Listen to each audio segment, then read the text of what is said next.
Hello friend, welcome to unique coding classes. आज हम एक क्वेश्चन सॉल्व करेंगे। आगे बढ़ने से पहले please like, subscribe and share my YouTube channel. Question ये रहा स्क्रीन पर। Write a program to accept two digit number from user and convert into equivalent word. इसका मतलब ये हुआ कि अगर सैंपल इनपुट अगर हम 75 ले रहे हैं तो सैंपल आउटपुट 75 CVNTY-A5VE होना चाहिए। Let's begin the code. ये hash include studio dot h एक हेडर फाइल है और इस हेडर फाइल का काम होता है वो जो प्रिंटर फर्स्ट का काम रहता है यही स्टूडियो डॉट एच से लेता है। अब आगे इंट मेन एक फंक्शन है, इंट एन एक वेरिएबल डिक्लेयर किए हैं। उसके बाद कैरे, कैरवी, कैरसी 2D string 2D array declare किए हैं जिसमें कि मल्टीपल स्ट्रिंग स्टोर करवाए हैं। 1 2 3 4 5 6 7 8 9 10 है इसमें 11 12 13 14 15 16 17 18 19 है। इस एरे में है 20 30 40 50 60 70 80 एंड 90 है। उसके बाद एक डॉक्यूमेंटेशन किया कि printf enter the required two digit number. उसको स्कैनफ इनपुट लिए यूजर के द्वारा परसेंडी एड्रेस एन। अब कंडीशन ये लगाया कि if n greater is equal to 0 and less than is equal to अगर 10 है तो फिर हमको ए एन प्रिंट कर देगा। प्रिंटर परसेंटेज एक स्ट्रिंग प्रिंट करेगा ए एन। मतलब कि फॉर एग्जांपल अगर 9 है तो 9 इस कंडीशन को सेटिस्फाई किया। जब सेटिस्फाई किया तो A9 प्रिंट करेगा तो A9 ए एरे में जाएगा, 9 इंडेक्स पर जाएगा, 9 प्रिंट कर देगा। तो यहाँ से ये होगा। Second case else if. Else if ये नेस्टेड इफ एल्स लगाए हैं। एल्स इफ ये नेस्टेड है तो एल्स इफ अगर n ग्रेटर इक्वल टू 11 है and n less than equal to अगर 19 है तो हमारा जो स्ट्रिंग प्रिंट होगा बी एन मॉडुलो 10 हो जाएगा।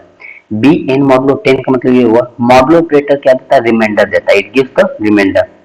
तो फॉर एग्जांपल कि मान लिया कि हमको 13 प्रिंट करवाना है तो 13 मॉडुलो 10 3 हो जाएगा। तो 3 बी का जो एरे है उसमें 3 इंडेक्स में जाएगा, 0 1 2 3 इंडेक्स में जाएगा तो 13 प्रिंट कर देगा। अब 13 प्रिंट कर दिया। Else if n greater equal to 20 and n less than equal to 20 तो इसमें जो दो एरे से स्ट्रिंग प्रिंट करवाना है परसेंटेज विथ स्पेस दिए हैं जिसमें कि एक है डिवीजन ऑपरेटर दूसरा में है मॉडुलो ऑपरेटर। तो सी एन डिवीजन 10 है, मान लेते हैं कि हमको प्रिंट करवाना है 25 तो 25 डिवीजन 10 जो होगा वो कितना देगा, 2 देगा। तो यहाँ पर इसीलिए हम दो जो इंडेक्स है उसको इम्पटी रखे थे कि हमको जब भी स्टार्ट करना है तो 2 इंडेक्स से स्टार्ट करना है। तो यहाँ से 20 आया, माने मिनिमम 2 आना चाहिए डिवीजन से, तो इसलिए हम दूसरा इंडेक्स से 20 लिखना स्टार्ट किया। इसीलिए हम ये 2 खाली छोड़े थे, यहाँ 2 इम्पटी स्ट्रिंग रखे थे, यानी कि 0 और 1 जो इंडेक्स है वो इम्पटी है। उसके बाद ए एन मॉडुलो 10 वो 25 प्रिंट करवाना था तो 25 में क्या होगा कि जब 25 मॉडुलो अगर 10 करेंगे तो हमारा 5 रिमाइंडर देगा। 5 रिमाइंडर अगर दे रहा है तो हमको फिर A5 0 1 2 3 4 5 इंडेक्स में जाएंगे तो 5 इंडेक्स में A5 यहाँ से ले लेगा 20 और यहाँ पर तो 25 प्रिंट कर देगा। अब यहाँ से 1 से 99 तक के लिए तो प्रिंट कर दिया लेकिन एक 0 बच गया तो इसके लिए एक अलग एल्सेफ लगा दिया कि n इज इक्वल टू अगर 0 है तो प्रिंट कर देगा 0। Else print sorry please inter right choice.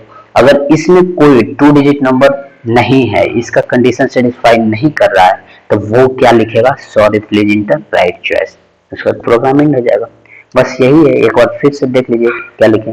और ये सब स्ट्रिंग कहाँ इम्पटी रखना ये सब प्रैक्टिस के दौरान ये क्लियर हो जाएगा कि इसको इम्पटी कैसे रखे। तो ये पता चल जाता है कि अच्छा इसको इम्पटी रखना है क्योंकि यहाँ पर हमको मॉडुलो की जरूरत है इसलिए हमको यहाँ पर इम्पटी रखना पड़ेगा।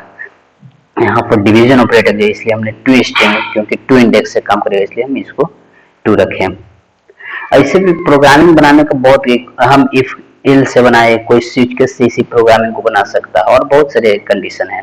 मतलब एक ही प्रोग्रामिंग बनाने का एक ही तरीका नहीं है जो हम बताए, वो सिर्फ हम लॉजिक बता रहा हूँ कि इस लॉजिक से बनेगा। स्विच केस से भी बनता है ये प्रोग्रामिंग, स्विच केस से भी बना सकते हो, उसमें भी आसानी रहता है। अब उसके बाद देखते हैं कि 2D एरे ही क्यों डिक्लेयर किए।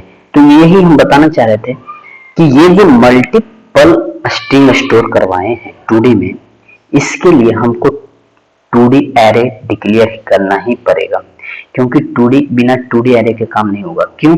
क्योंकि GONE ये तो कॉलम चेंज कर रहा है, लेकिन यहाँ से रो भी चेंज हो रहा है, उसी प्रकार से सी में, उसी प्रकार से बी में 20 इधर कॉलम चेंज हो रहा है, इधर रो भी चेंज हो रहा है, इसलिए हमको 2D एरे डिक्लेयर करना पड़ा। और दूसरी चीज कि ये जो 20 लिए ये अपने मन से लिए, बस उतना सफिशियंट लेना है ताकि ये सम कहीं खाली नहीं, मतलब ये सम ये नहीं कि बॉक्स एरे का जो साइज है उससे लिमिट बाहर हो जाए, बियॉन्ड में चला जाए, ऐसा नहीं होना चाहिए। बस उतना लेना चाहिए कि हाँ ये सम सफिशियंट उस एरे साइज में सभी आ जाना चाहिए। ठीक है, अब आगे मैं बता रहा हूँ कि 2D एरे ये मॉडल ऑपरेटर हो गया। बस अब ये प्रोग्रामिंग, अब थोड़ा सा इसको हम इस कोड को कंपाइल और रन करके देख लेते क्या ये कोड सही है या गलत। तो अब हम चलते हैं कोड ब्लॉक। कोड ब्लॉक में ये कोड सेम लिखा हुआ है जो ऑलरेडी हम लोग देख चुके हैं, वही कोड है, बस इसको हम कंपाइल और रन करके देख लेते क्या इस कोड सही है। वीडियो बड़ा हो जाए इसके लिए मैं कोड पहले से ही लिख लिया हूँ। ओके, थोड़ा सा कंपाइल और रन करके देख लेता हूँ। कंपाइल सही है, क्यों?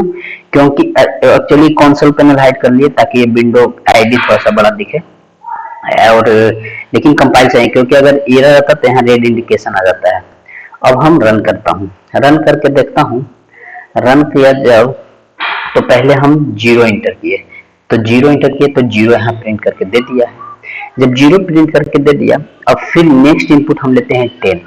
जब नेक्स्ट इनपुट हम 10 लेंगे, नेक्स्ट इनपुट जब हम 10 लेंगे तो 10 लेने के बाद क्या दिखेगा, ये भी आ रहा है, सही है ये भी।